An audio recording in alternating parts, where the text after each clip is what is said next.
Hello and welcome to this online broadcast from the Whitechapel Gallery. My name's Jane Scarth and I'm the Curator for Public Programmes here. The Film London Jarman Award weekend is an annual highlight for us at Whitechapel, and I'm really delighted that despite the pandemic, we're able to bring you a weekend full of artist film and exclusive discussions and presentations by the 6 nominated artists.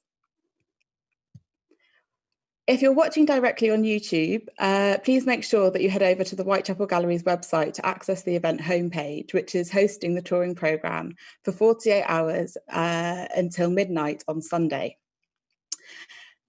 I'd also like to say a huge thank you to our partners at Film London Artist Moving Image Network, who we work with to deliver this event. A huge thank you especially to Greta Hewison, Rose Cupit, Duncan Poulton and Maggie Ellis, who really make this event happen, so thank you to them. Before we begin, I'd like to highlight some resources that will be available for the weekend. The first is captions, which should be available automatically appearing on the screen during the live conversation portions of the event. These are generated by an artificially intelligent software, and so they may not be perfectly accurate, but for pre-recorded parts of the live programme, you can find pre-prepared transcripts, and these will be posted in the live chat just prior to those screenings. So you can click on those and read through. And finally, easy read guides are available for both days, and these will be posted in the chat, and also they are available on the website. So thank you to everybody for tuning in today, and of course to the nominated artists for their brilliant contributions to the weekend's events. I'll now be handing over to Maggie Ellis, who is Head of Artist Moving Image at Film London, and she will take you through the day's programme. So thank you, Maggie, and over to you.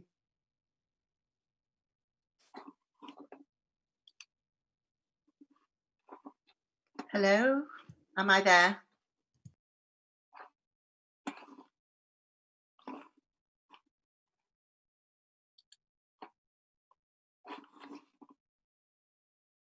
Can I go now? Okay. Hi, so I'm Maggie Ellis, and as Jane said, I'm Head of Flaming, the Film London Artist Moving Image Network, and we always refer to it as Flaming. And for those of you who haven't come across Film London, it's the Capital Screen Industries Agency, and we work across and support everything film, television, animation, games, and of course, the area that we're most focused on in Flaming, Artist Moving Image. And it's great to welcome you to the 2020 Whitechapel weekend. This is a really important date in our calendar, and it's the 13th edition of the Film London Jarman Award touring programme, and the first time we've been online. So a lot of work and a lot of anxiety has gone into making this happen, and I hope you all enjoy yourselves. We've been doing a UK-wide tour, and we've been to venues in Scotland, Wales, obviously England, and Ireland is our next stop. And then, just so that you all know, and I hope you tune into us, the award ceremony will be online on the 24th of November. And about the award, it highlights and acknowledges excellence and experimentation in moving image work. And particularly it commemorates the legacy of the great British artist and filmmaker, Derek Jarman. I'd like to pay particular thanks to a few people, if you'll bear with me. The Whitechapel Gallery has been our partner right from the beginning and welcomes us back every year. The staff are great to work with, and in particular, I'd like to thank Ivona Blasvik, the director of the gallery, Gareth Evans, who's was absolutely right on it from the beginning and gave us the idea, one of the people who gave us the idea for the award. There's also Jane Scarth, who you've met, Chris Penty, and Sam Williams. All these people do amazing work behind the scenes. The next big thanks come to the Arts Council. Without their support, none of this would be happening. So it's a real big thanks for believing in what we do, and especially for being behind artist practice in these dreadful times and turbulent times that we're living through. Thanks also go to our colleagues at Film London. And I have to pay particular thanks to the Flaming team. There's only 4 of us, and they work their little cotton socks off doing so much stuff. And I have to single out Greta Hewison for her excellent work.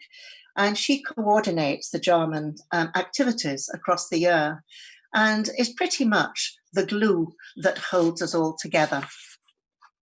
Now, the artists you'll be meeting today, and this is the most important bit of what I'm saying, are really at the core of what the Jarman Award is all about.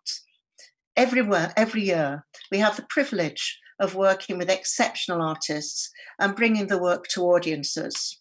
And that is so important, that we profile the artists and the audiences get a chance to see what has been made with an artist's moving image. To say that this is an unusual year is a huge understatement. And we do know how many creatives are struggling through these terrible times. We must stay positive and resilient. And I ask everybody to give artists as much support as possible. And that's down from funders, commissioners to audiences. Let's get behind them because they make a huge difference to the way we live and to the culture that we live within. There's some fantastic work to be enjoyed this weekend. So I'll just very briefly run through today's programme without giving any details because it's all there for you. You'll be hearing from Williams Gamaker, Kate Adams and Tim Corrigan from Project Artworks, and Jenn Nkiru. The presentations are all very, very different, so you're in for lots of treats. It's a real smorgasbord that you'll be receiving today and tomorrow.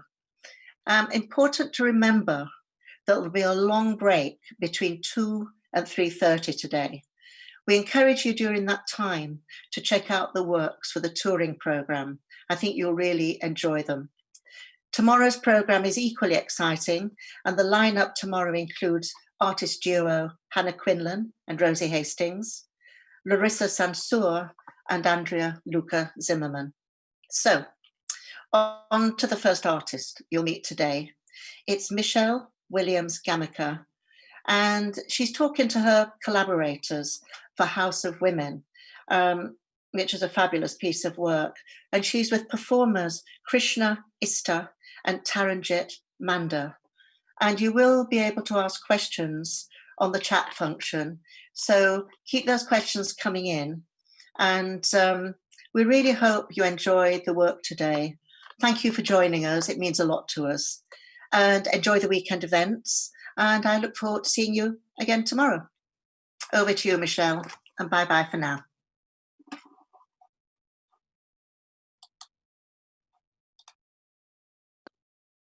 Hi, thank you so much, Maggie, for that introduction, and to Flaming and Whitechapel for hosting this session. And also thank you to my collaborators. This is a bit of a reunion, actually, to have Krishna Istha in the Zoom and Taranjit Mander. Krishna's all the way in New Zealand and up way past their bedtime, or maybe not. And Taranjit and I have reconnected quite recently. I guess I'll just give a little bit of an intro to myself and open that up to Krishna and Taranjit. I'm an artist working with moving image and performance and installation, and my work is really in dialogue with film history, in particular British cinema and American cinema from the 30s and 40s. So really looking at studio films. And one of my jobs is to kind of reveal, I feel one of my jobs is to reveal the inherent imperialism in those films. I'm great fans of those films, but I'm also deeply critical of some of the motivations. So my work is a form of fictional activism in which I'm seeking a kind of fictional justice to the fictional injustices that my characters experience, who are often marginalised within the structurally racist container of those films.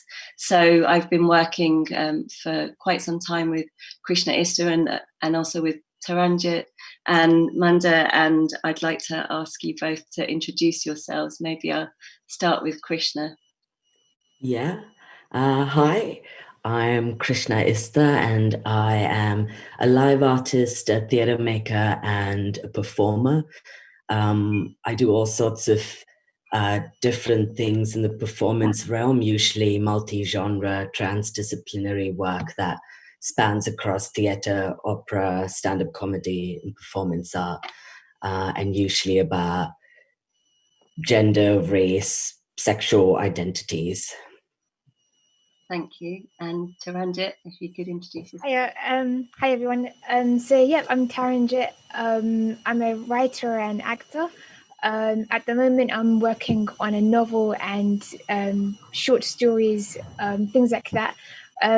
Back then, when I did House of Women with Michelle, I used to use my family nickname as Tina, but I took a short break, and then having come back into acting and writing, I used my proper name, Taranjit. But yeah, I tend to write about things which are usually quite dark, but also humorous. I have experiences in stand-up comedy, so I just love looking at the weird, quirky side of things. And I really love anything to do with crime stuff, so serial killers, that sort of stuff. Yeah. I don't know why I'm laughing. That's not funny. Not funny at all. Yeah.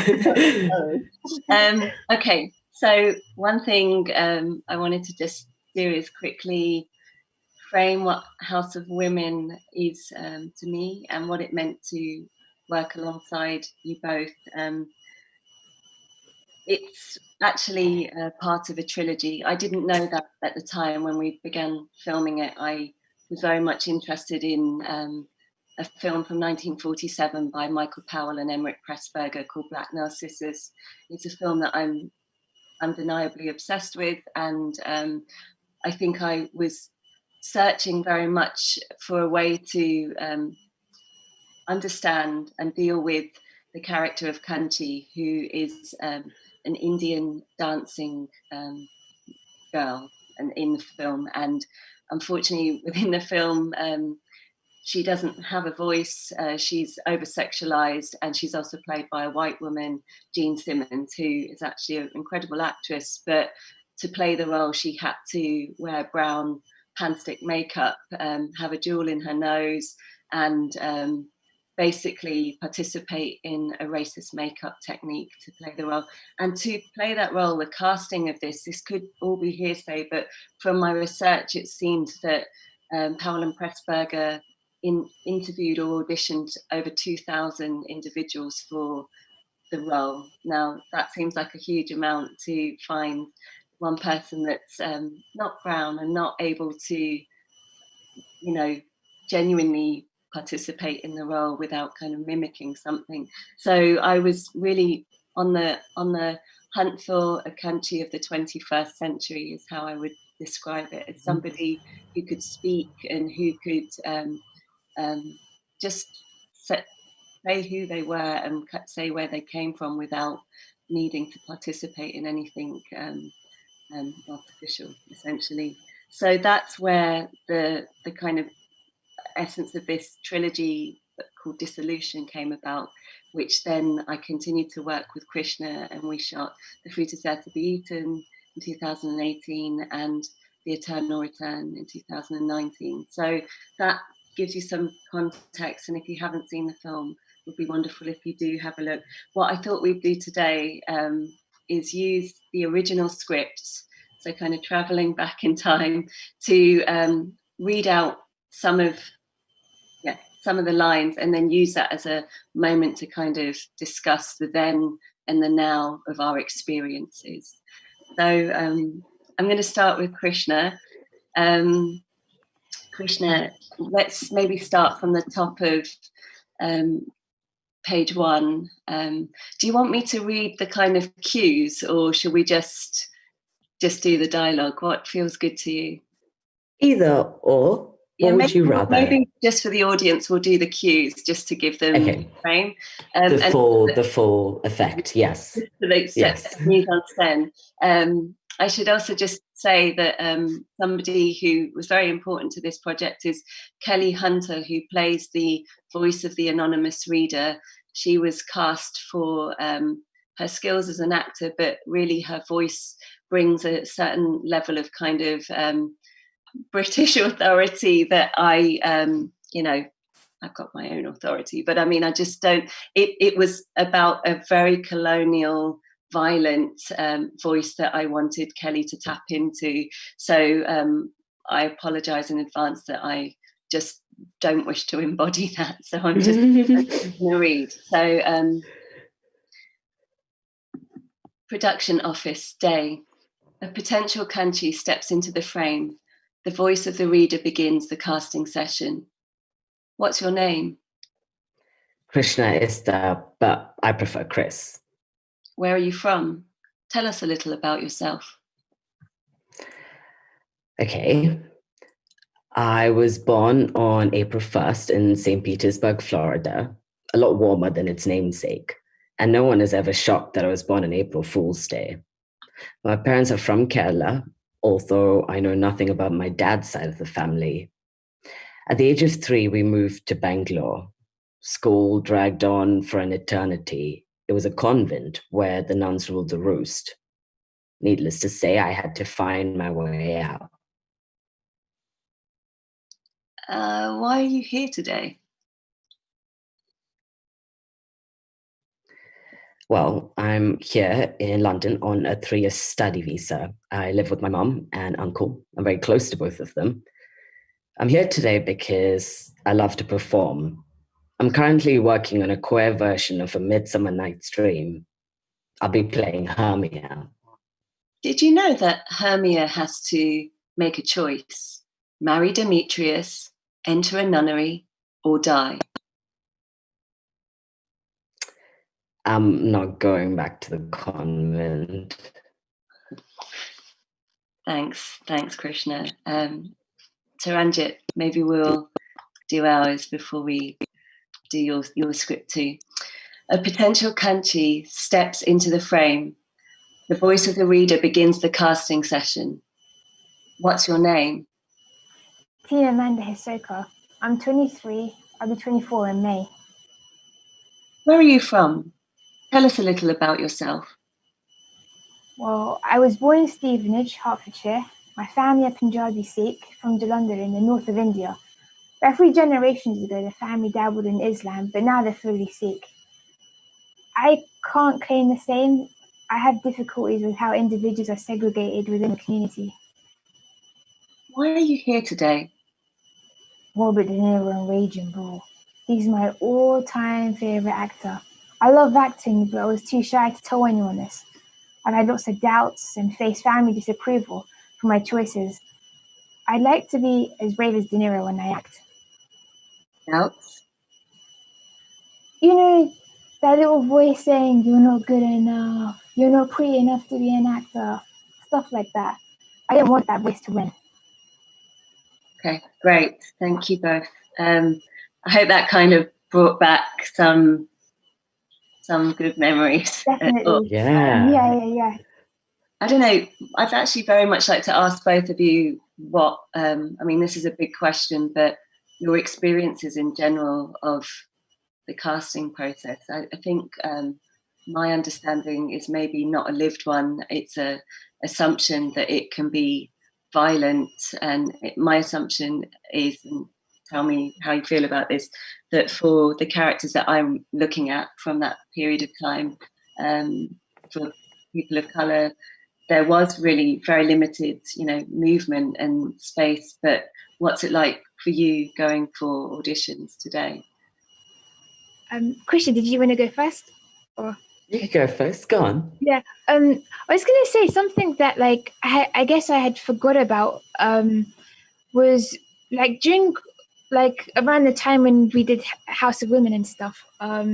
When I would be going up for auditions, a lot of times if I didn't get it, because I'd get feedback like, "Oh, you look, or you're a little bit too rebellious," or "We want someone more, more kind of put together, like nice and neat, where you can kind of slot you into a pigeonhole sort of thing." But since looking at the script again when you sent it over, I forgot like how you kind of tapped into like my core of who I am as a person. Because looking back, like I told you earlier, like I love writing about like crime and serial killers and stuff like that.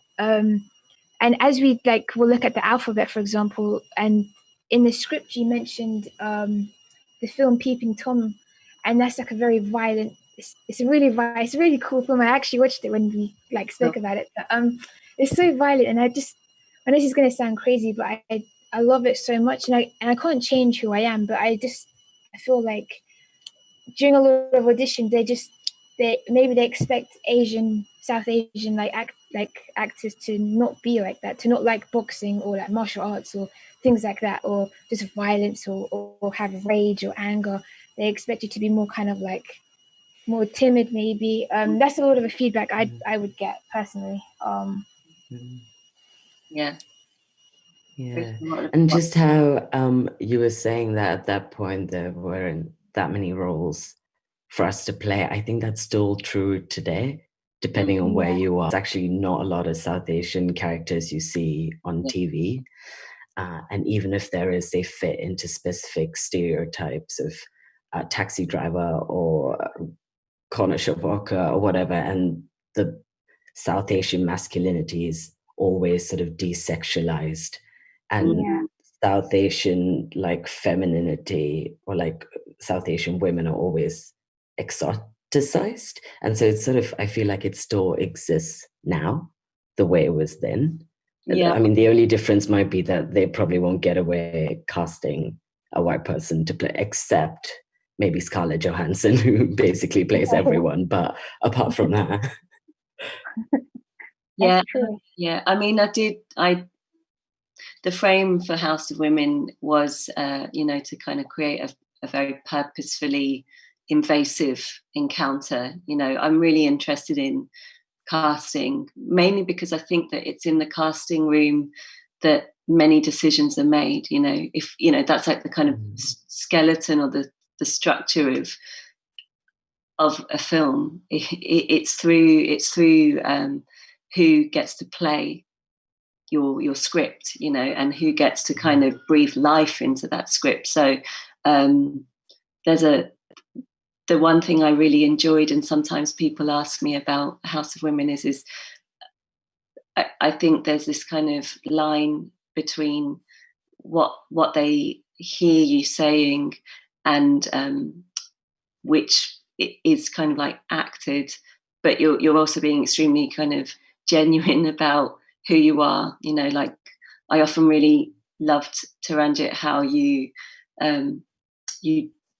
do when you say that you love Robert De Niro. I get it, because I can feel it, and you were wearing this Muhammad Ali boxing t-shirt, and I got that you were a super fan, and that to me was extremely real and also endearing, because if we don't have heroes, whoever they are, what's driving what we do, in the same way as I'm sort of obsessed with these old films. And similarly, Krishna, I wanted to talk to you because there's a section that you just said in the script where you were playing, and I came to watch you at the Arcola Theatre playing Hermia in a queer version of the Midsummer Night's Dream. So that was true. And then luckily, because of that, I could write that into the script.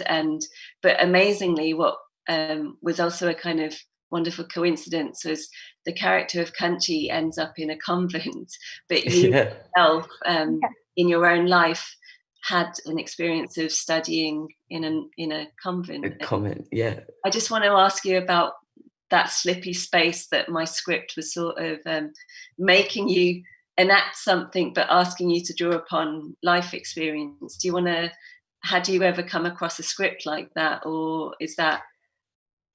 No, with my actual experience in it, not unless it was a thing I was making myself. And I think that's what's been really exciting about working with you, is that over the years, as my life has changed and as my identity has changed, your films have changed to adapt me in it, which I always say that I'm always like, I should have started a YouTube channel when I first started transitioning, because then I'd have all these videos of me sounding different and looking different ever so often. But actually, I didn't have to do that because you did that for me. And my experiences are in there in the script, which I feel like I got lucky. I've got a time capsule of everything because you made it. Yeah.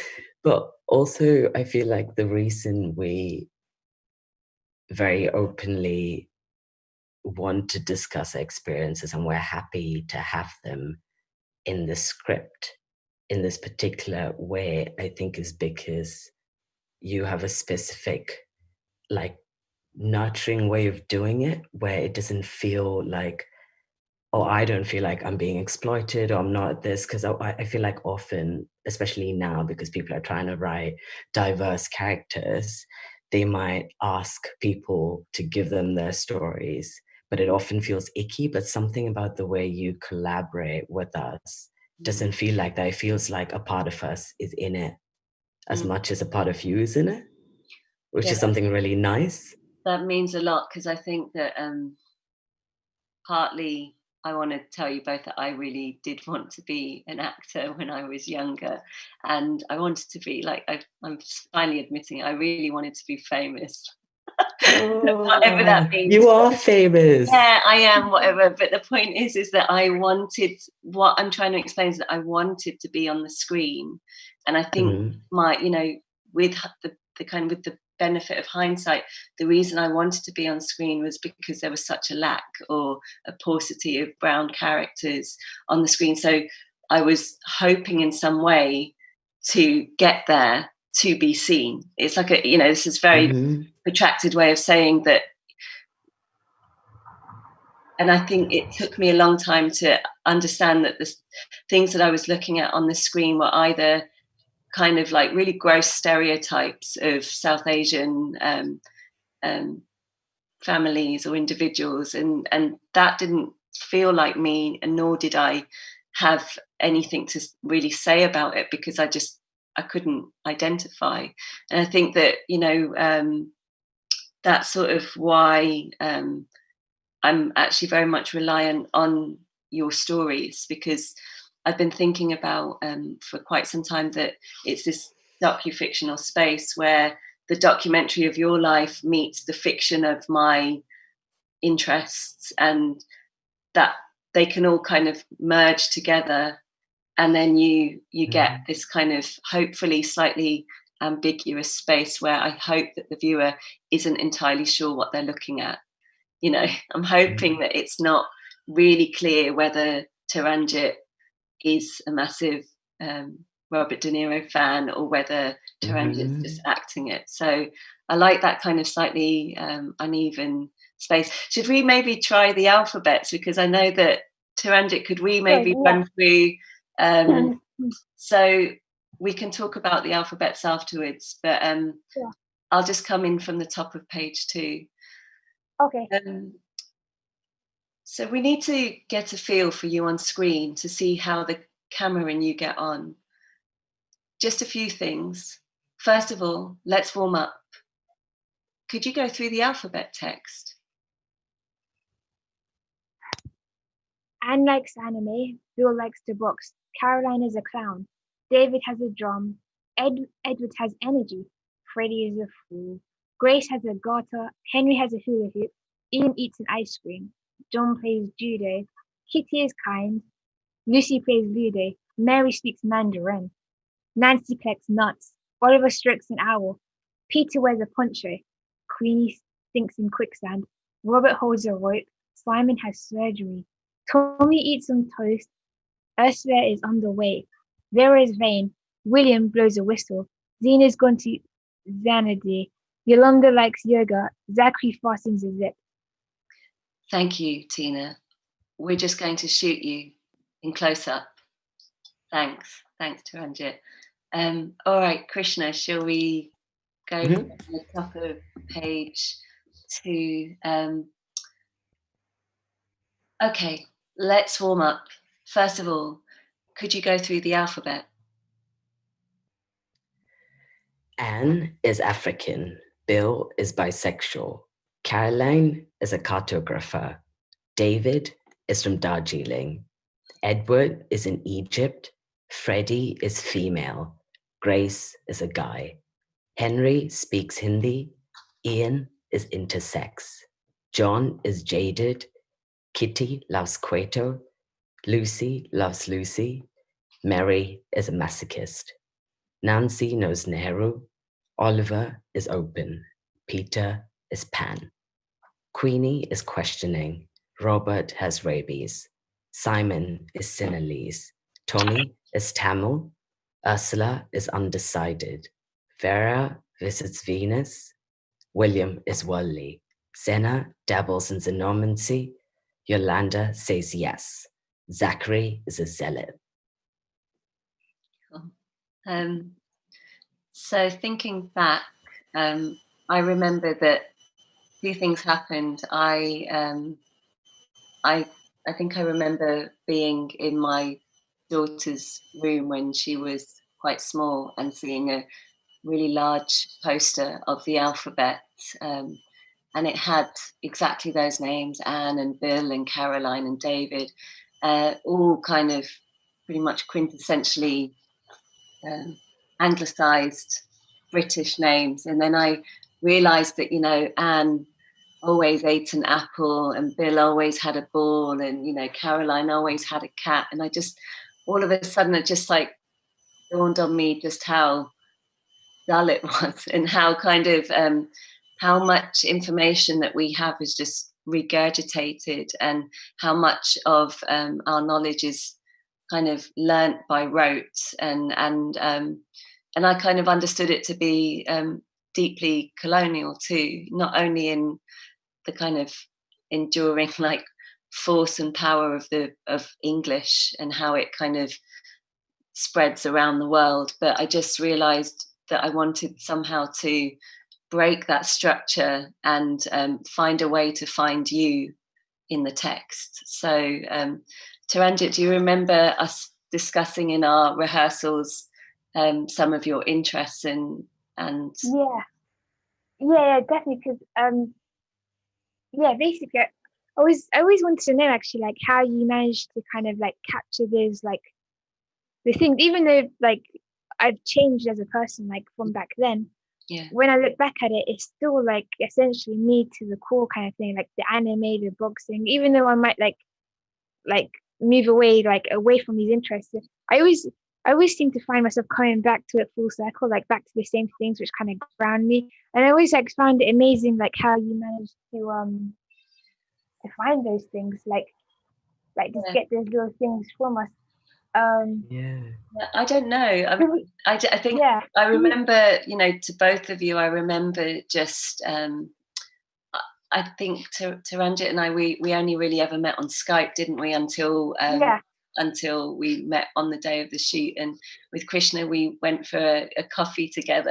And I'm eternally grateful to Gregory Vass at Open Barbers for, connecting me to you. But essentially, I just think I remember, trying to listen to the things that you were interested in. And some of those things kind of made up. But my understanding of you at the time, Taranjit, was somebody really interested in play in this really beautiful way, like just like of game playing and energy and, all the things that sort of came out in your performance were sort of distilled hopefully into the alphabet. And with Krishna, I think we understood that there was a real kind of like thing that you were doing in your own work around kind of queer identity, and like me also thinking about how to kind of dismantle and decolonialize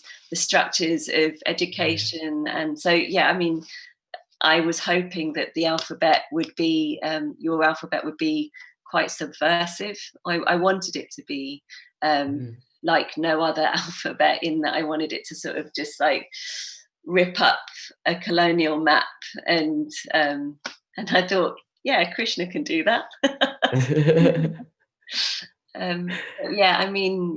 How does it sit with you now, looking at that alphabet, Krishna? I agree. I feel like it's still very me.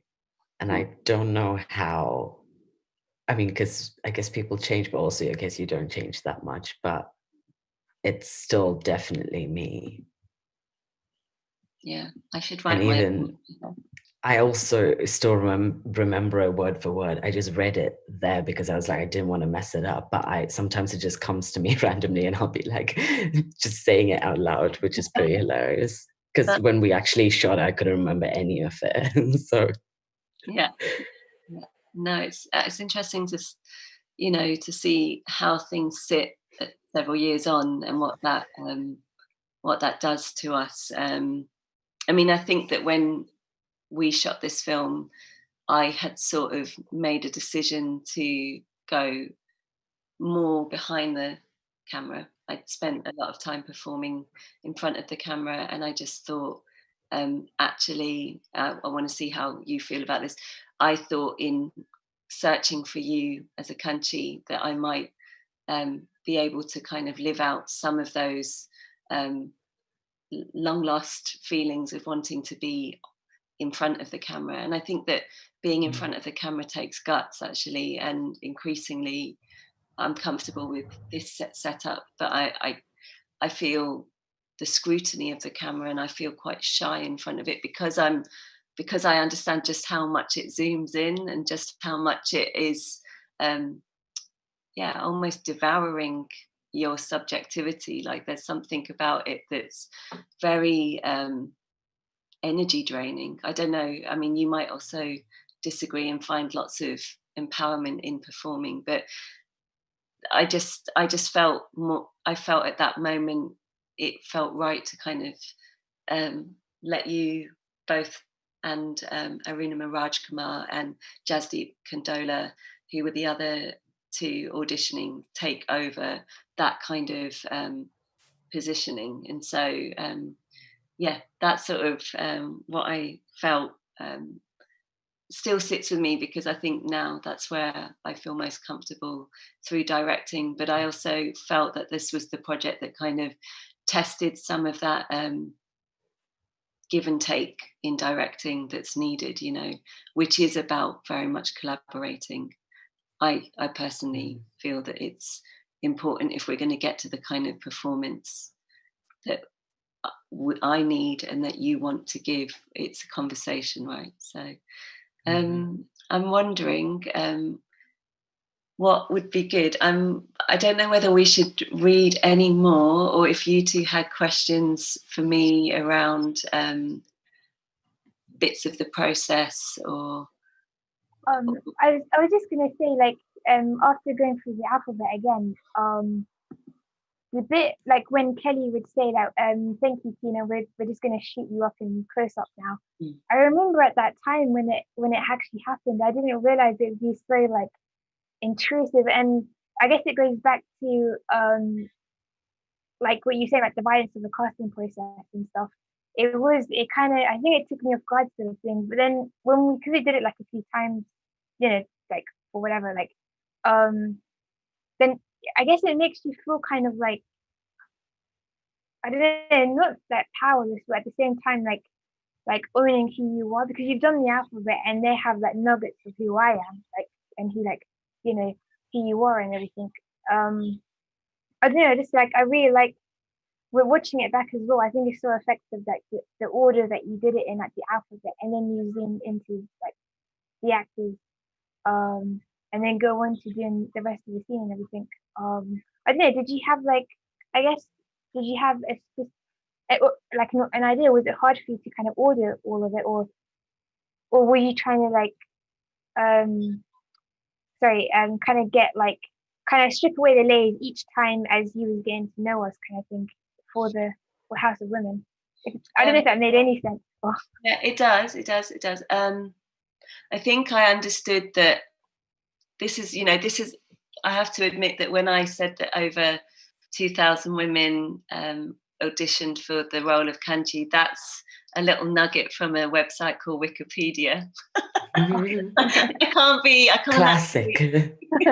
I don't know. That's why I'm like, maybe that sounds like a really large figure, but I want to know, if I had the chance to kind of go back in time, I would love to know what that setup was. Like, did the directors say, okay, act Indian, or, you know, like, or okay, be really lascivious and, you know, dance a certain way? I want to know what those women around the country did.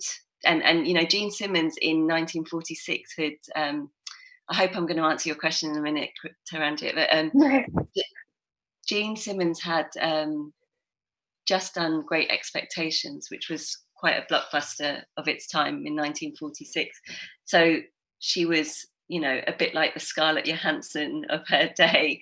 And apparently she spoke to her mum and said, "Mum, I've got this role that really needs a bit of oomph," which was a bit like saying, "I've got a kind of sexualized role to play," you know. And I mean, there's a subtext there, like having a bit of oomph. But the point is I want to know what that casting space looked like. So when writing the script for all four of you, I was trying really hard to imagine if you happened to be in the 40s, time traveled back, what kind of structure would you find yourself in? And it was an intentionally confused time space between, we're speaking in the now, you know, when we shot the film, and we are talking about a text from the 1940s written in the 1930s by Ruma Godden.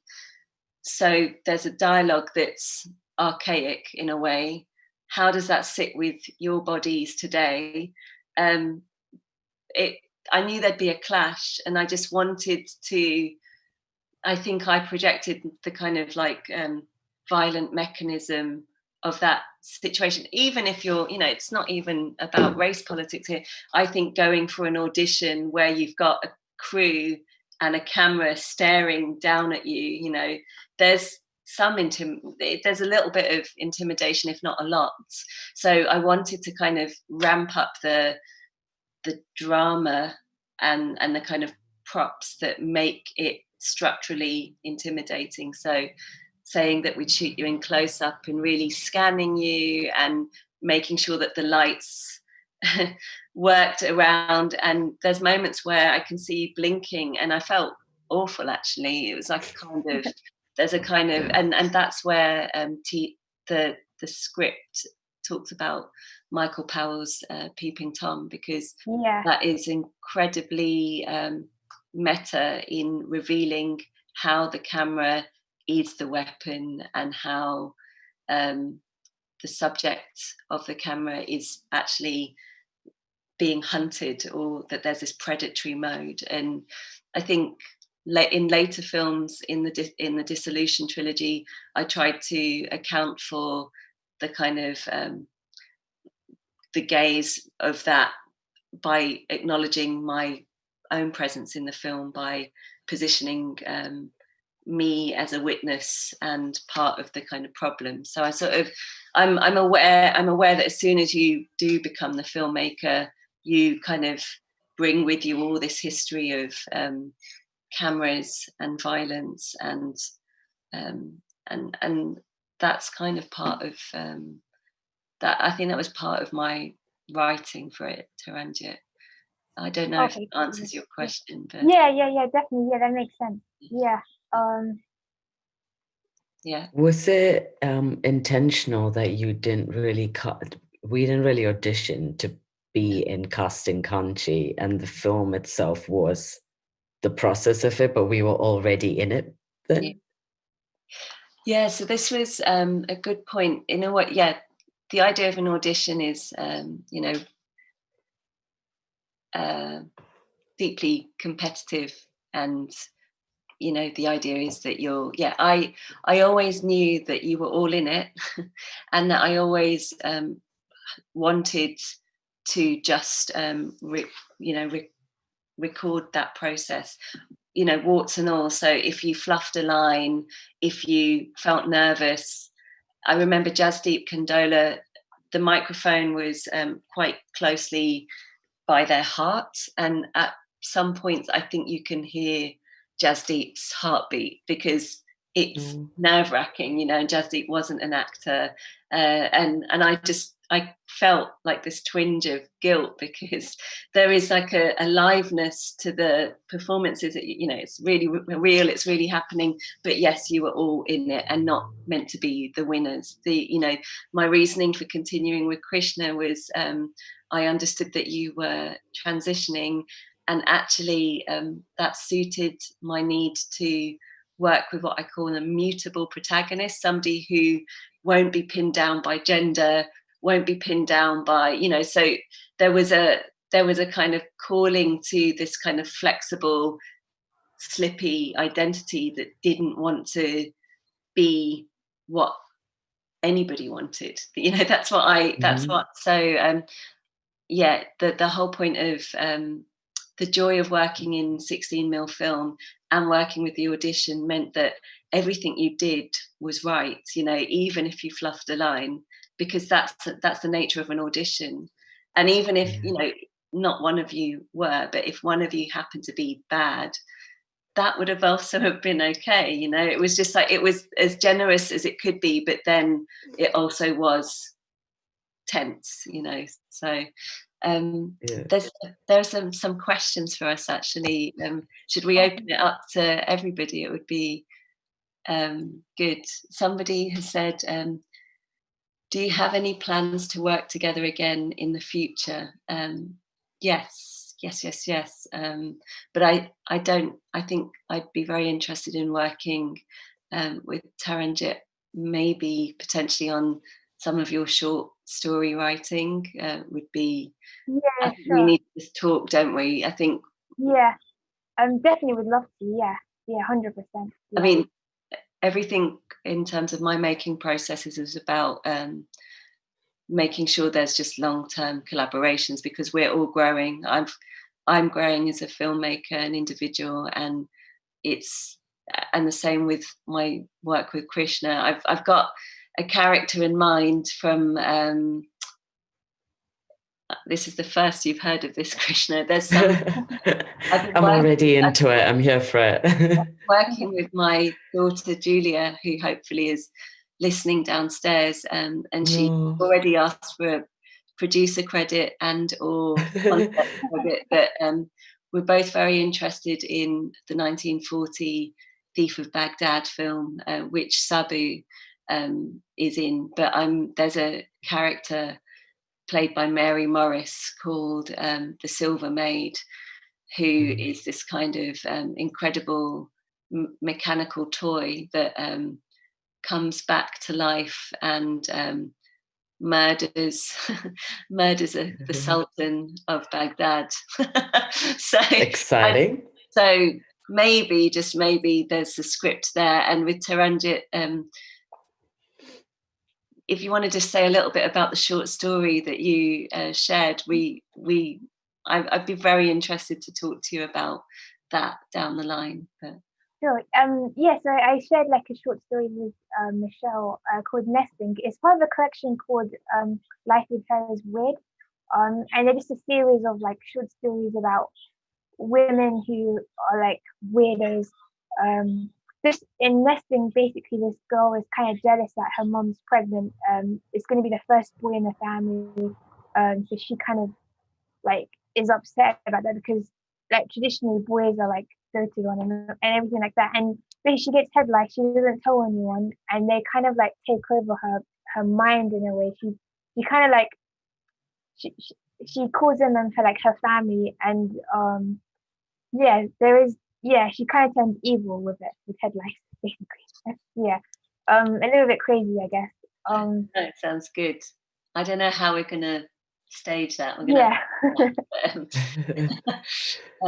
But yeah, no, I mean, I hope that, you know, even if we didn't work together, I just hope that there'd be some connection, because you're both makers in your own right, and you both tell your own stories, and I think that that's part of our job, is to kind of,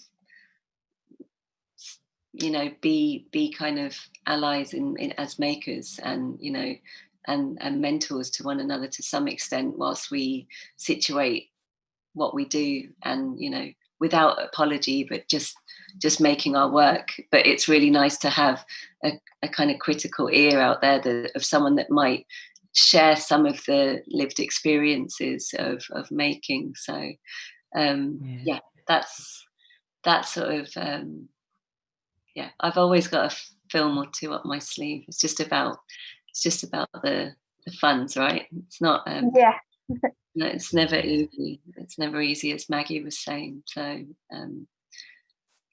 but if there are any more questions, that would be good. Don't leave us hanging. In the meantime, sorry, carry on. No, you go. It's fine. I was just thinking earlier when you were talking about all of us being good in it, and I can't watch that back anymore because I feel that was at the start. I wasn't performing yet. I feel like that was the first acting thing, and maybe one of the only acting things I've ever done is for you.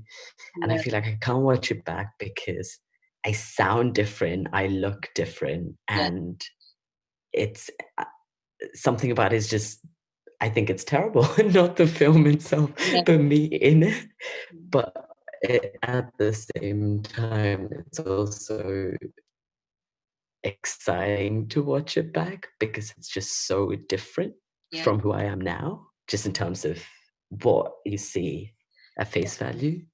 No, I'm really grateful to you, actually, because you do get used a lot. That image comes out of you, and I understand there's a sensitivity because you're no longer that person, and I get that. But it's but I really genuinely thought across all four of your performances that there was something really of its time, of that moment, very specifically you at that moment, and in that way it's very documentary.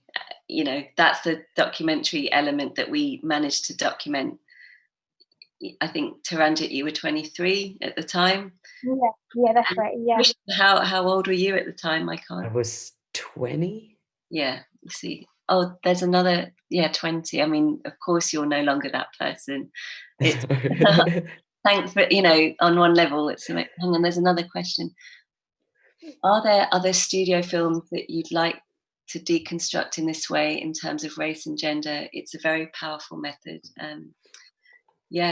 I've just shot a film called that I'm calling The Bang Straws, based on a 1937 film by Sidney Franklin called The Good Earth, and I'm working with deconstructing a role that went to an Austrian-German actress called Louise Rayner, who participated in what was called yellowface, which is an awful term, but essentially the equivalent of brownface, but playing somebody of East Asian heritage. And I worked with a performer called Da Hong Wang, and we just shot that on 16mm very recently, just ahead of lockdown, fortunately. And I'm hoping that when there's a bit of time after the Jarman and some of my teaching, I'm going to edit that and hopefully complete it next year. So the current film obsession is this 1937, The Good Earth, and maybe this Thief of Baghdad from 1940. In a way, as much as I get very drawn into rewriting the script and getting heavily into dialogue, the thing I was talking about maybe with Krishna and maybe even with Taranjit is maybe making these kind of figures that don't have lines but actually come back in this murderous and fantastic way, and having multiple screens where they're back with a vengeance, and there's something, there might be a kind of collectivity and a kind of expanded narrative of kind of brown murderous protagonists that have got something to fight for and reclaim. So I don't know, I just I continue to kind of scour all my memories as a child and teenager, because that's where some of those images sort of sit with me, those things I need to kind of work through film today. So yeah, that's my feeling is that there's a lot more, but I don't want to force it, you know. So but I just want to thank you both, for Krishna particularly, for staying up. Is it now what time in New Zealand? It's 3 a.m. But I'd do anything for you, so that's so fine. Oh my God. Well, this was one way to get to speak to you, but I promise the next time will be less cruel and time. I think there's one more question. Is there? Where? Yeah. Oh gosh, where do you see that? Could you say more about why it was shot in film? Thank you so much. Yeah, it was shot on film because I've always, first of all, wanted to work in film, but I wanted to imagine that the kanchi that I was casting was kind of committed to the material, and it wasn't 35mm film, but I wanted them to exist in film. I know this sounds a little bit of a stretch, but I wanted to somehow participate in some of the materiality of the making from the 1940s. So I wanted to kind of go back to that economy of deciding, you're the chosen one, or you're our shortlist, and that would have been film, you know, that. And I imagined that if I could make that sequel, which indeed was in digital, that the kanchi that made it from the audition would step into the digital realm of the now. And so it's a bit of a conceptual reason, but I wanted, and I think now, because of my experiences on House of Women and this recent film, The Bangstraws, I just think film, is a good way to go, because you really have to make some decisions, and you have to commit to it. And I'd like to, where possible, work that way, because you work a long day, but you know what you're looking for, and that is really very different than working digitally. I mean, digital practice allows for many things too, you know, and allows for a certain flexibility in what you're shooting with visual effects. But most of the effects that I'm looking for are in-camera techniques. So if possible, I'm going to be a bit stubborn about it and stay in film, even though it's a nightmare with budget. But yeah. And Taranjit, thank you. I was like caught midway through thanking. I'm hoping that our connection will not be like so big this time, definitely in between. And I want to see your book in print, and it sounds really good. And I mean, from watching Krishna's stand up and performances, I think actually there's quite a connection in how we're all writing as makers, and I gain a lot of inspiration from that, because because it's important to see the script, the ending change for us, you know, outside of this kind of overblown, stereotyped, limited South Asian figure. So and that's what you're both doing, and that's what I hope we're all doing. But yeah.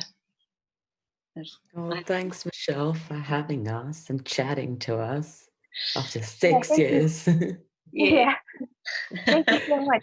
It's been so fun to like look back over the script. It's been an amazing experience, definitely. Yeah, let's see what happens next for us all. I'm going to hand back to the Whitechapel, because I think it's 2:00. I don't have anything more to say. And good night to Krishna. Yeah, good night. Where do I leave now? What happens? So, are you actually tired, or are you just very awake now?